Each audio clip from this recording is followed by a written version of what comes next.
এই আর সারি দুর্গাপূজা আগামী 28 তারিখ থেকে শুরু হবে। আর এখনো সহযোগিতা করিয়ে সুন্দরভাবে ইনশাআল্লাহ আর পূজাতে জন্য ঠিক আছে না। সামনে শুরু ওর সনাতনী হিন্দু ধর্মকলর প্রধান ধর্মীয় উৎসব শারদীয় দুর্গাপূজা। সুন্দর সুশৃঙ্খল নিরাপদে পূজা মণ্ডপ যাতে সনাতনী ভাইসকলে পূজা পালন করিতে পারে ইয়েরলাই আইন শৃঙ্খলা মিটিংর আয়োজন হইয়ে বাঁশখালী পুকুরিয়া ইউনিয়ন পরিষদ চত্বরত মাঝে পবিত্র কোরআন তেলাওয়াত আর গীতা পাঠ দিয়ে অনুষ্ঠান শুরু হইয়ে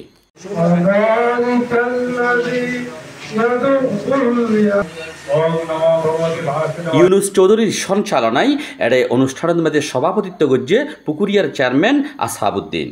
এডে প্রধান অতিথি আসিল বাঁশখালী থানার পুলিশ পরিদর্শক তপন কুমার বাগচি। অনুষ্ঠানের শুরুতেই স্বাগত বক্তব্য রেখে পুকুরিয়া ইউনিয়ন বিএনপির সাবেক সদস্য সচিব আব্দুল মুতালেব।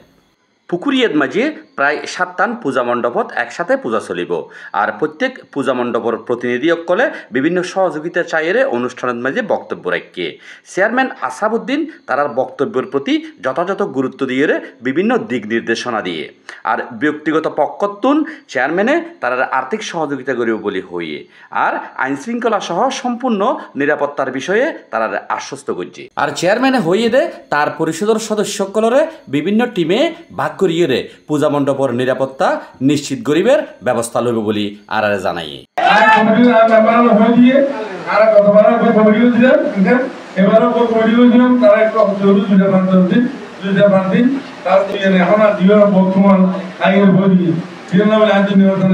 আলোচনা সভাত দুর্গাপূজায় আইন শৃঙ্খলা রক্ষা করিয়ে এবং তা বাস্তবায়ন করি হিন্দু ভাইসকলরে শতভাগ নিরাপত্তার বিষয় সহ বিভিন্ন পরামর্শ লইয়ে আলোচনা করছে ইউপি সদস্য মনিরুদ্দিন ময়ূর, এমদাদ হোসেন, হাবিবুর রহমান মিয়া, আমজাদ হোসেন, রৈয়ান জন্নত, ফরিদ আহমেদ, ফারুকুজ্জামান ও মামুনুর রশিদ। আলোচনা সভার মাঝে পুকুরিয়ার হিন্দু মুসলিম অনেকেই উপস্থিত আছিল।